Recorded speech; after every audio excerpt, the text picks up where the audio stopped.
আমল করার জন্য আল্লাহ তাআলা তাকে তৌফিক দিয়ে দেন, তখন এই বান্দা নেক কাজ করতে পারে। এখন গান করে কাজ কাজে কর্মকাজে অনেক ব্যস্ততার ভিতরে আল্লাহ তাআলা আমাদের মসজিদে আসার তৌফিক দান করেছেন। এর জন্য অন্তর থেকে শুকর আদায় করি আলহামদুলিল্লাহ। আমি আপনাদের সামনে যে পবিত্র কোরআন শরীফের সূরাতুল মুত্তাকিনা, এই সূরাটা একটা আয়াতে কারিমা দেওয়া হয়েছে। এই আয়াতের ভিতরে আল্লাহ তাআলা মুমিনদের বন্ধু কারা হবে, তাদের সঙ্গে মুমিনদের সম্পর্ক করতে হবে, তাদের সঙ্গে মুসলমানদের সম্পর্ক হতে পারে, এই বিষয়টাকে তুলে ধরছেন। আর তিনি আমাদেরকে সতর্ক করতেছেন যে তোমরা তোমাদের দুশমন এবং আমার দুশমনের সঙ্গে তোমরা বন্ধুত্ব সম্পর্ক স্থাপন করিও। আসুন আল্লাহ তাআলা কি বলছেন নিজেই আমরা আল্লাহর পবিত্র কালাম থেকে শুনি। ইয়া আইয়ুহাল্লাযীনা আমানু লা তাত্তাখিযু আদুওয়ি ওয়া আদুওয়াকুম আওলিয়া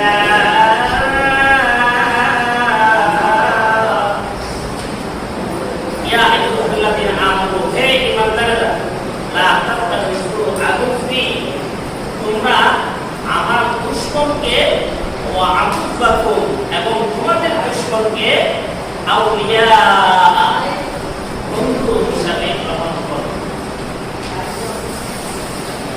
দুনিয়াতে মা বাবার শত্রুতা যার সঙ্গে থাকে বা যেই নেতা আরেক নেতার সঙ্গে শত্রুতা আছে, আমার যদি হয় তাহলে সন্তানদেরকে বলে ওদের সঙ্গে আমাদের পূর্ব থেকেই ঝগড়াঝাটি আছে, ওদের সাথে উঠা বসা করবে না, ওদের সঙ্গে চলাফেরা করবে না, ওদের সঙ্গে আমাদের আত্মীয়তা হবে না, সুতরাং তাদের সঙ্গে কোনোভাবেই চলাফেরা করা যাবে না। কেন? তারা আমাদের শত্রু। এরকম মা বাবার সন্তানদেরকে নজর করে কিনা?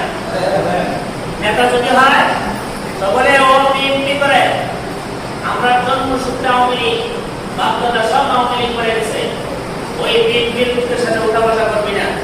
বিএনপির লোক হয়ে বলে তারা আওয়ামী লীগ করে, এদের সঙ্গে আমাদের নির্বাচনীয় দ্বন্দ্ব আছে, এদের গোষ্ঠীর সঙ্গে আত্মীয়তা সম্পর্ক আমরা পাবো না, এদের সঙ্গে আমাদের কোনো উঠা বসা নাই। কেন? এরা আমাদের দুশমন। এইভাবে প্রত্যেকটা জাতি, গোষ্ঠী, সমাজ তার দুশমন থেকে বাঁচার জন্য সকলকে নসিহত করে থাকে। আল্লাহ পাক রব্বুল আলামিন বলেন, হে ঈমানদাররা তোমরা যারা ঈমান আনয়ন করেছো, আমার প্রতি বিশ্বাস স্থাপন করেছো, আমাকে এক আল্লাহ হিসেবে বিশ্বাস করেছো এবং আমার হাবিবকে তোমরা শেষ নবী হিসেবে গ্রহণ করেছো, সুতরাং তোমরা আমার বান্দা হয়ে থাকলে, আমার বান্দী হয়ে থাকলে, আমার দুশমন যারা তারাও তোমাদের দুশমন, সুতরাং আমার দুশমনের সঙ্গে তোমরা সম্পর্ক করতে পারবে না এবং তোমাদেরও যারা দুশমন তাদের সঙ্গে তোমরা সম্পর্ক করতে পারবে। এই আয়াতটা নাযিল হওয়ার পিছনে মুফাসসিরিন কিরাম শানে নজুল উল্লেখ করেছেন। শানে নজুলটা বুঝলেই শুনলেই আপনারা বুঝতে পারবেন। বুখারী শরীফের মধ্যে হাদিস এসেছে, মুসলিম শরীফের মধ্যে এই হাদিসটা এসেছে। রাসূলের একজন সাহাবী ছিলেন হাতিম ইবনে আবি বালতা। সাহাবীর নাম কি? হাতিম ইবনে আবি বালতা। এই সাহাবী আল্লাহর রাসূলের সঙ্গে বদরের যুদ্ধে অংশগ্রহণ করেছেন এবং কাফেরদের সঙ্গে উনি লড়াই করেছেন। বদরের যুদ্ধে অংশগ্রহণ করা সাহাবী ৬ষ্ঠ হিজরিতে যখন মক্কার কাফেরদের সঙ্গে শান্তি চুক্তি হইল, ৬ষ্ঠ হিজরিতে শান্তি চুক্তি হওয়ার পরে মক্কার কাফেরদের সঙ্গে শর্ত ছিল ১০ বছর পর্যন্ত তোমাদের সাথে আমাদের কোনো মারামারি হবে না, তোমরা যে শর্ত করছো আমরা সেই শর্ত মাইনে নিলাম, আমরা যে শর্ত তোমরা মাইনে নিছো, সুতরাং ১০ বছরের ভিতরে কেউ কারোর সঙ্গে ঝগড়াও করা যাবে না, কেউ কারোর সঙ্গে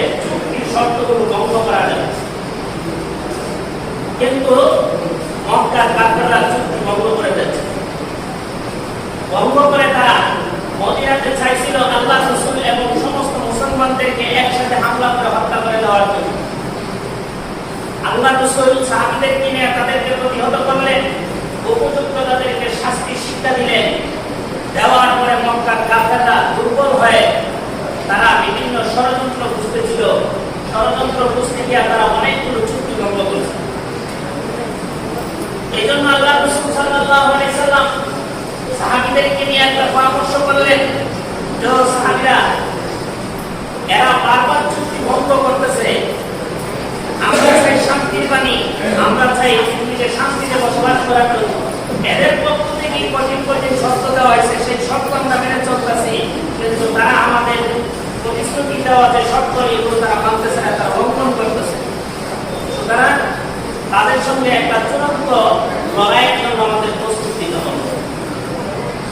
আল্লাহ রাসূল সাহাবীদেরকে নিয়ে পরামর্শ করলেন, অষ্টম হিজরিতে মক্কা বিজয়ের জন্য হামলা করা হবে।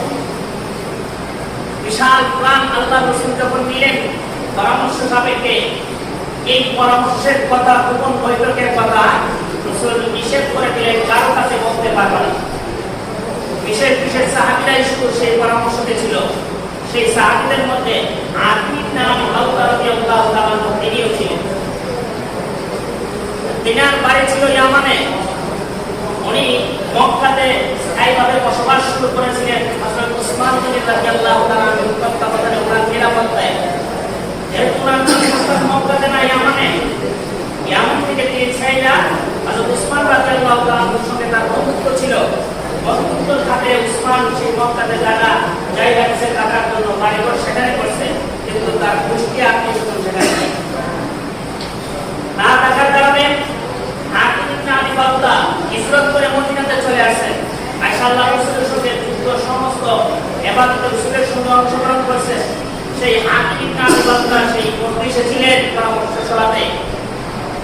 ওখানে উনি থাকা অবস্থায় রাসূল যখন বিশাল প্ল্যান দিলেন মক্কাতে আক্রমণ করবে, আতিক ইবনে আবি বাকর তার পরিবারের সদস্যদেরকে বাঁচানোর জন্য, মক্কার কাফেররা যাতে তার পরিবারের সদস্যদেরকে যেন হত্যা করে না দেয়, এই জন্য তিনি গোপন বৈঠকের স্মৃতির একটা লেখা উনি তৈরি করেছেন। এর ভিতরে মক্কা থেকে সারা নামে এক গায়িকা মদিনাতে গেছিল ভিক্ষা করার জন্য। সে সেখানে গিয়া আল্লাহ রাসূলের কাছে যখন সাক্ষাৎ করলেন, রাসূল বললেন, তুমি মদিনাতে কেন আসলা? তখন সে বলতে লাগলো, সারা বলতে লাগলো, আগে তো মক্কার বড় বড় লিডাররা ছিল, পয়সাওয়ালারা ছিল, তারা আমার দিয়ে গান গাওয়াইতো, আর আমি গানের বিনিময়ে মোটামুটি পয়সা রুজি করতাম, আমার পরিবার চলত। এখন তাদের যত বদলের যুদ্ধে সবাই হত্যা করে দিচ্ছে, এখন আমি দিনকাল আমার কাটছে, উপবাসে দিন যায়, আমি চাইতেছি এখন আপনারা আমার একটু সহযোগিতা করেন। তো আল্লাহ রাসূল সাহাবীদেরকে বললেন, সে যেহেতু অসহায়, এখন আর রুজি রোজগার করতে পারে না, এই দৃষ্টিকোণ থেকে সে মাকলুক, সে জানে বাঁচার জন্য তার কিছু অর্থ টাকা পয়সা সাহাবীদেরকে দিলেন। আল্লাহ রাসূলকে দেওয়ার পরে এই মহিলা সারা যখন উটের উপর আরোহণ করে মক্কা থেকে রওনা হয়েছে, আতিক ইবনে আবি বাকর ওই চিঠিটা যে লিখে রাখছিল যে আল্লাহ রাসূল সিদ্ধান্ত নিয়েছে তোমাদেরকে ঘেরাও করে আক্রমণ করবে, সুতরাং তোমরা সতর্ক হয়ে যাও। এই চিঠির মধ্যে লেখা ওই গায়িকা মহিলার কাছে দিয়েছে। দেওয়ার পরে এই গায়িকা মহিলা যখন রওজাতুল খাক নামক স্থানে চলে গেলেন, আল্লাহ তাআলা জিবরাইলের মাধ্যমে আল্লাহ রাসূলকে জানাই দিলেন, হে আমার হাবিব, আপনি যে চিন্তা ফিকির নিয়েছেন, যে আমরা প্ল্যান করছেন, আপনার সাহাবী আতিক ইবনে আবি বাকর চিঠির মাধ্যমে সেই গোপন তথ্য ফাঁস করে দেওয়ার জন্য রওজাতুল খাক নামক স্থানে এই যে সারা নামক মহিলা গায়িকা এসেছিল, তার কাছে একটা চিঠি দিয়ে দিয়েছে মক্কার কাফেরদের কাছে পৌঁছে দাও, আপনি তাকে তাড়াতাড়ি আটকায় দিন। আল্লাহ নবী রাহমাতুল লিল আলামিন সাহাবীদেরকে উপস্থিত করলেন, করে আলী এসে বললেন, আলী এই মুহূর্তে রওজাতুল খাক নামক স্থানে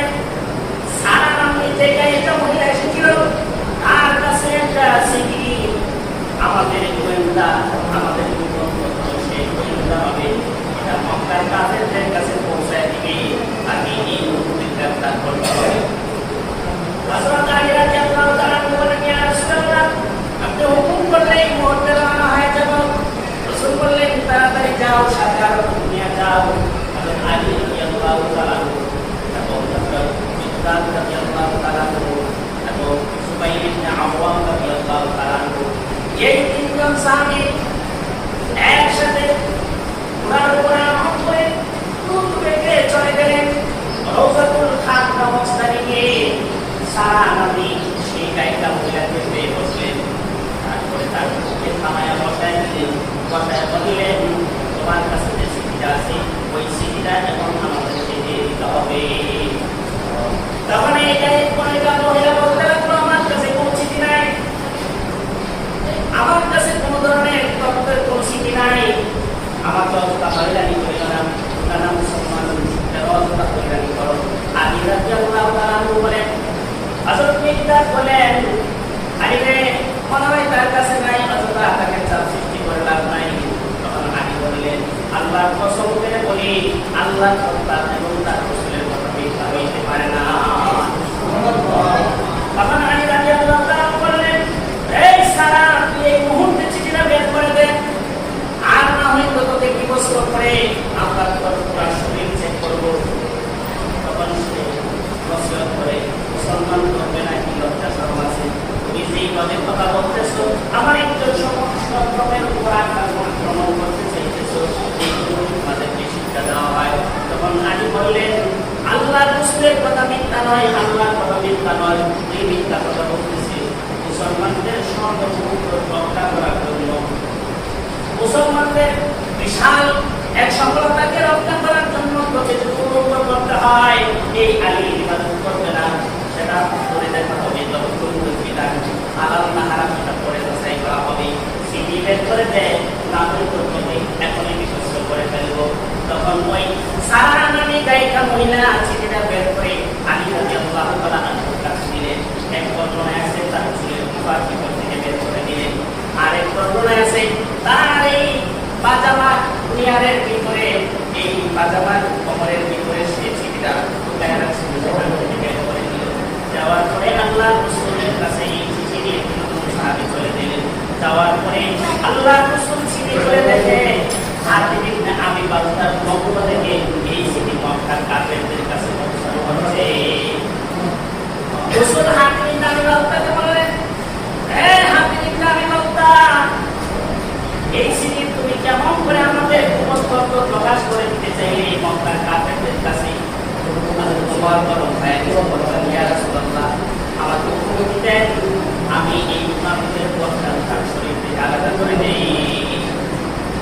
তখন হাতিব ইবনে আবি বালতা বললেন, ইয়া রাসূলুল্লাহ, হে ইয়া হাবিবাল্লাহ, বললেন নবী, আমার ব্যাপারে সিদ্ধান্ত নেওয়ার আগে আমাকে কিছু কথা বলার সুযোগ দেন। তিনি বললেন, বলো তোমার কি কথা? ইয়া রাসূলুল্লাহ, আমি যে তাদের কাছে চিঠি দিয়েছি আমার উদ্দেশ্য হইল মক্কাতে তো আপনাদের সকলের আত্মীয় আছে, আমার কোনো আত্মীয় নাই। আপনি যখন মক্কাতে আক্রমণ করবেন তখন যার যারা আত্মীয় স্বজন আপনারা এখানে যারা আছে, আপনাদের আত্মীয় স্বজন, আপনাদের ছেলে মেয়ে বাচ্চাকে হেফাজত করবে। আমার কোনো আত্মীয় নাই, আমার ছেলে মেয়েকে হেফাজত করবে। আমি চাইছিলাম ওই চিঠিটা দিয়া মক্কার কাফেরদেরকে সহানুভূতি করিয়া তাদের সঙ্গে সম্পর্ক করার জন্য, তারা যেন আমার সন্তান, আমার মেয়েকে হত্যা না করে।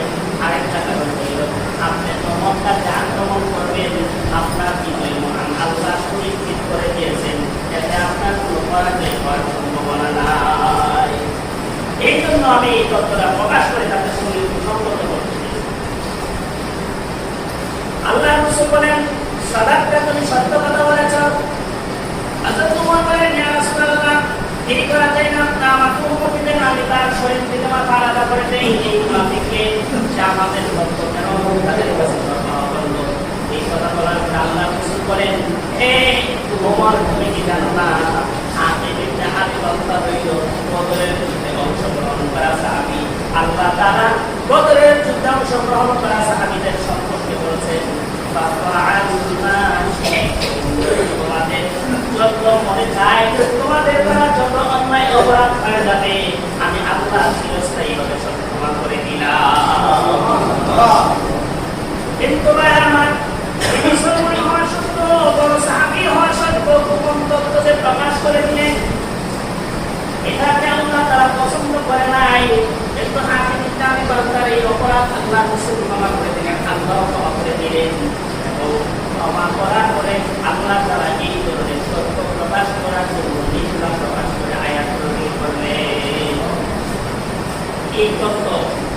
আল্লাহ তাআলা বলেছেন যে লা তাত্তাখিযু আদুফি ওয়া আদুবাকুম আউলিয়া, মক্কার কাফেররা তোমাদের যেমন দুশমন তারা আমারও দুশমন।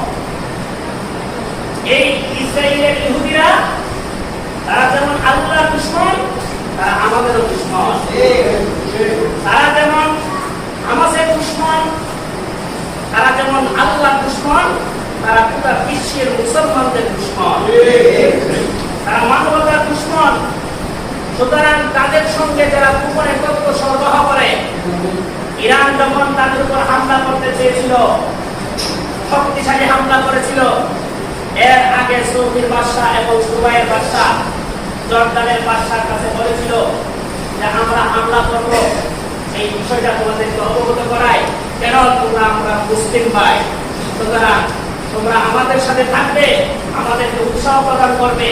আমরা যখন হামলা করব তখন তোমরা আকাশ প্রতিরক্ষা ব্যবস্থা দিয়ে আমাদের অস্ত্রগুলোকে ধ্বংস করবে না। এই জন্য তাদেরকে শেয়ার করেছিল কথাগুলো। কিন্তু এই মুনাফিক শাসক গোষ্ঠীগুলো কি করেছে? তারা এই দুবাই সরকার, সৌদি সরকার, জর্দানের সরকার, মিশরের সরকার, তারা সেই তথ্যগুলো আমেরিকার কাছে পাস করে দিয়েছে। এরপরে আমেরিকা সেই তথ্য পেয়ে তাদের আকাশ প্রতিরক্ষা ব্যবস্থার মাধ্যমে ইরানের ৩০০ ড্রোনের মধ্যে প্রায় ৯৯ ড্রোনই তারা আকাশে মধ্যে ধ্বংস করে দিয়েছে। এই মুনাফিকগুলো যদি এই তথ্য সরবরাহ না করত, তাহলে ইরানের ওই দিনের হামলা চলে আজকে ইসরায়েল নাস্তে নাবুদ হয়ে মাটির সাথে মিশে যেত। মুসলমানদের বিজয় ত্বরান্বিত হতো।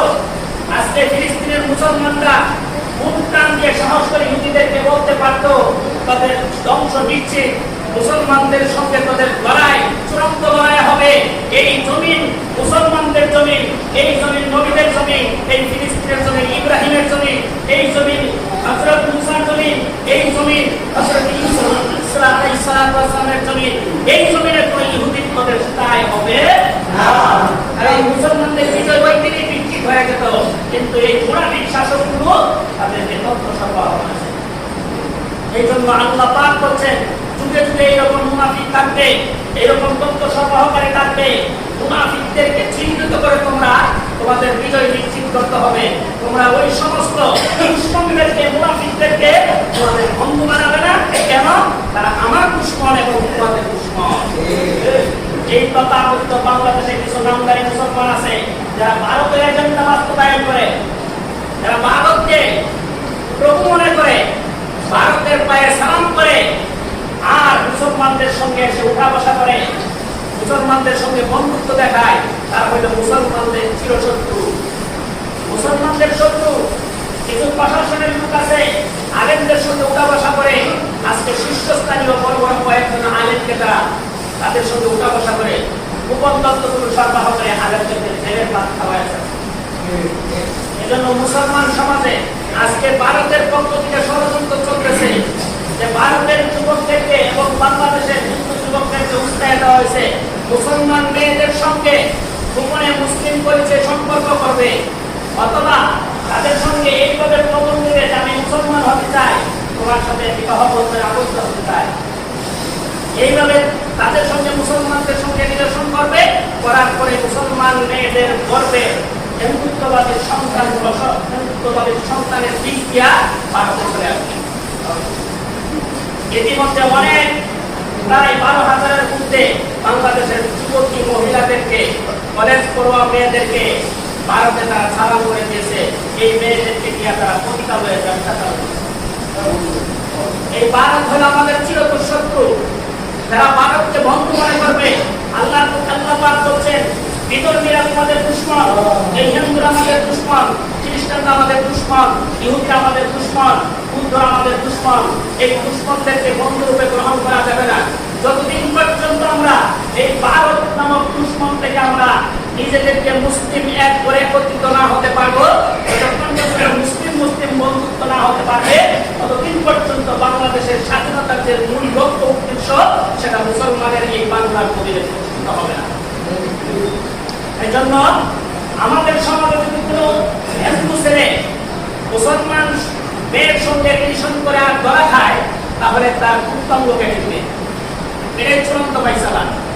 সরকার এই আইন যদি বাস্তবায়ন করতে ব্যর্থ হয়, সরকার যদি এই হিন্দুদের এই আগ্রাসন, এই ষড়যন্ত্র যদি বাস্তবায়ন বন্ধ করতে যদি ব্যর্থ হয়, তাহলে মুসলিম সমাজের প্রত্যেকটা যুবক থেকে সতর্ক থেকে এই হিন্দুত্ববাদী যে সমস্ত যুবকরা মুসলমান মা বোনদের সঙ্গে অবৈধ সম্পর্ক করে, মুসলমান পরিচয় দিয়ে অবৈধ সম্পর্ক করে মা বোনদের ইজ্জত নষ্ট করতে চায়, তাদেরকে ধরে তাদের উত্তরাঙ্গ কেটে দিলে তাদের এই ভীষণ বন্ধ হয়ে যাবে।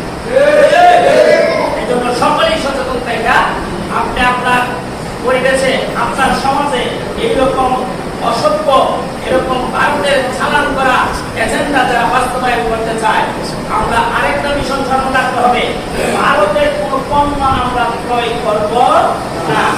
ভারতের ঔষধের মধ্যে গোবর আছে, ভারতের খাদ্যজাতীয় পণ্যের মধ্যে গোবর আছে, গরুর প্রস্রাব আছে, ভারতের পানীয় বস্তুর মধ্যে গরুর মল আছে, প্রস্রাব আছে, ভারতের বিভিন্ন সাবান এবং তেল এবং আপনার পাউডার সহ এইগুলোর মধ্যে গরুর প্রস্রাব এবং গরুর মলমূত্র আছে।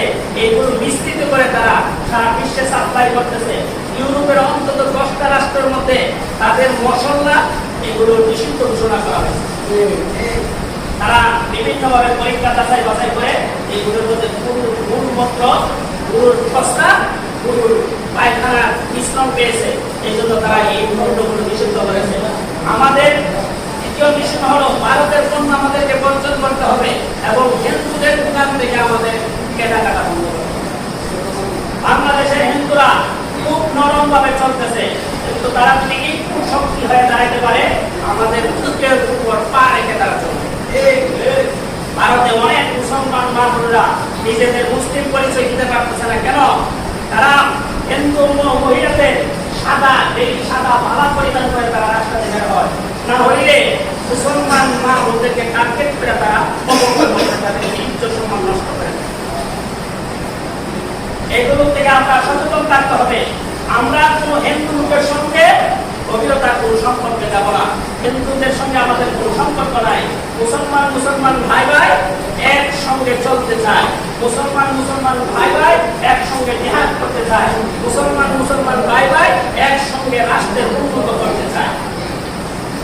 এই জন্য আমাদেরকে আল্লাহর এই বাণীর উপর সরকার রাখতে হবে। তোমরা তোমাদের দুশমন এবং আমার দুশমন, আল্লাহ পাক বলেছেন আমার দুশমনের সঙ্গে আউলিয়া, তোমরা তাদের সঙ্গে বন্ধুত্ব করবে না। গোপনে তাদের সঙ্গে চিঠির মাধ্যমে হোক, ইন্টারনেটের মাধ্যমে হোক বা মেসেজের মাধ্যমে হোক, মুসলমানদের গোপন তথ্য তাদের কাছে প্রকাশ করা যাবে না। এই জন্য আমাদের সম্পর্ক কার সাথে হবে? মুসলমানের সঙ্গে। আমাদের সম্পর্ক আল্লাহর সঙ্গে, আমাদের সম্পর্ক আল্লাহ রাসূলের আদর্শের সঙ্গে, আমাদের হাটে বাজারের সম্পর্ক হলো মুসলমান দোকানদারের সঙ্গে, আমাদের লেনদেনের সম্পর্ক হলো মুসলমানের সঙ্গে। হিন্দুত্ববাদী আগ্রাসন বন্ধ করতে হলে হিন্দুদের সমস্ত পণ্য বয়কট করতে হবে ভারতের, এবং হিন্দুদের দোকান থেকে কেনাকাটা আমাদের বন্ধ করতে হবে। বলেন ইনশাআল্লাহ। ইনশাআল্লাহ। ইনশাআল্লাহ।